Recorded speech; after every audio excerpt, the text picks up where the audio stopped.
चलिए आज एक बहुत ही गंभीर और ज़रूरी मेडिकल टॉपिक को डिकोड करते हैं, सिकल सेल डिजीज़। अंबिकापुर के कृति आरोग्य मल्टी स्पेशलिटी हॉस्पिटल के डॉक्टर ललित कुमार अग्रवाल की एक्सपर्ट जानकारी के आधार पर हम इस जटिल बीमारी की गहराई में जाएंगे। बिना किसी लंबी भूमिका के सीधे समझते हैं कि आखिर यह स्वास्थ्य स्थिति है क्या और इसे कैसे मैनेज किया जा सकता है। अब इस पूरी बीमारी की जो जड़ है ना, वो हमारे खून की बूंदों के अंदर बिल्कुल माइक्रोस्कोपिक लेवल पर छिपी है। सामान्य तौर पर स्वस्थ लाल रक्त कोशिकाएं बिल्कुल गोल होती हैं, एकदम स्मूथ। लेकिन इस जेनेटिक कंडीशन में ये कोशिकाएं अपना गोल आकार खो देती हैं और मुड़कर एक दराती यानी सिकल जैसा अजीब और नुकीला रूप ले लेती हैं। कोशिकाओं का बस ये छोटा सा शेप चेंज आगे जाकर एक बहुत बड़ी परेशानी का कारण बन जाता है। अब सवाल उठता है कि भाई इस शेप के बदलने से आखिर दिक्कत क्या आ रही है। असल में ये नुकीली कोशिकाएं शरीर की रक्त वाहिकाओं के अंदर एक तरह का भयानक ट्रैफिक जाम लगा देती हैं। जहां गोल कोशिकाएं आसानी से बहती हैं, वहीं ये सिकल सेल्स आपस में फंस जाती हैं, उलझ जाती हैं, और इसका नतीजा शरीर के जरूरी अंगों तक पहुंचने वाली ऑक्सीजन की जो सप्लाई है वो बीच में ही रुक जाती है। और ऑक्सीजन की सप्लाई रुकने का असर वो शरीर पर बेहद तकलीफदेह होता है। ऑक्सीजन और खून की कमी से बार बार भयंकर दर्द के दौरे पड़ते हैं, जिसे मेडिकल भाषा में पेन क्राइसिस कहा जाता है। इसके अलावा हमेशा बनी रहने वाली क्रॉनिक थकान, एनीमिया, हाथ पैरों में सूजन और बार बार होने वाले इन्फेक्शंस, ये सब इस रुकी हुई ऑक्सीजन सप्लाई के ही सीधे और दर्दनाक नतीजे हैं।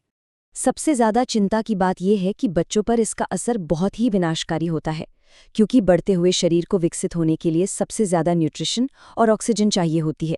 जब सिकल सेल की वजह से वो ज़रूरी सप्लाई ही नहीं मिलेगी, तो बच्चों की शारीरिक वृद्धि और उनके ओवरऑल डेवलपमेंट में बहुत ही गहरी और चिंताजनक देरी देखने को मिलती है। तो क्या ये कोई छुआछूत की बीमारी है जो हवा से फैलती है? जी नहीं, बिल्कुल नहीं। ये 100% एक जेनेटिक कंडीशन है। मतलब अगर माता पिता दोनों जाने अनजाने में इस म्यूटेटेड सिकल सेल जीन के कैरियर हैं, तो ये सीधे उनके जीन्स के जरिए बच्चे में ट्रांसफर हो जाता है। एक तरह से बच्चा जन्म से ही इस गंभीर चुनौती को एक अनचाही विरासत के रूप में लेकर आता है। और ठीक इसी सीधे जेनेटिक कनेक्शन की वजह से डॉक्टर ललित कुमार अग्रवाल बहुत ही सख्ती से ये सलाह देते हैं कि शादी से पहले या फिर प्रेगनेंसी के दौरान जेनेटिक स्क्रीनिंग करवाना बिल्कुल मस्ट है। इसे किसी भी हाल में इग्नोर नहीं किया जा सकता। यही वो इकलौता कदम है जो इस बीमारी की चेन को आगे बढ़ने से रोक सकता है।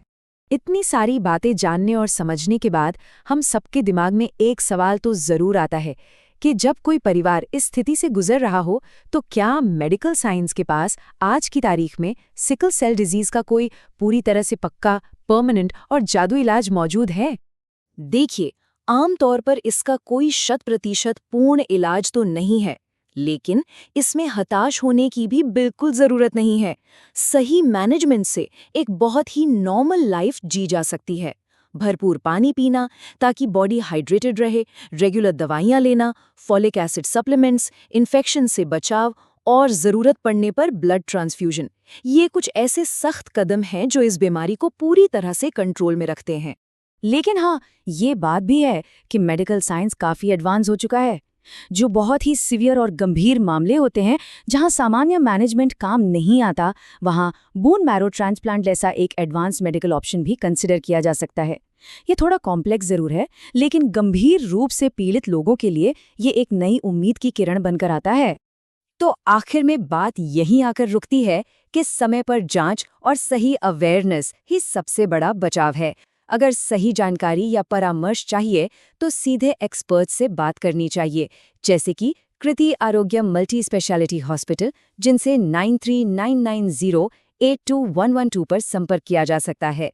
इस पूरी चर्चा को खत्म करते हुए एक बहुत बड़ा सवाल सामने आता है।